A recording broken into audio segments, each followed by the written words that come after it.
if you're experiencing a verification failure on Laybuy, follow these straightforward steps to resolve the issue. This guide will help you troubleshoot and fix the problem efficiently. Step 1. Check your internet connection. Ensure that you have a stable internet connection. A weak or intermittent connection can cause verification issues. Try switching to a different network or resetting your router if necessary. Step 2. Update the Laybuy app. Make sure you are using the latest version of the Laybuy app. Go to your device's App Store, check for updates, and install the latest version. This can resolve bugs that may be causing the verification error.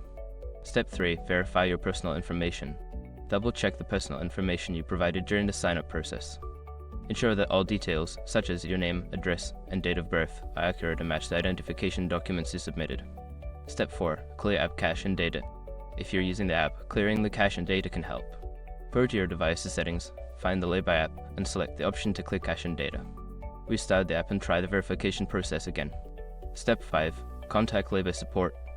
Before starting recovery, use the sroc.com link in the description to open the account recovery checklist generator and make sure your verification details are ready. By following these steps, you should be able to fix the verification problem on Laybuy. If you continue to experience difficulties, don't hesitate to seek help from the support team.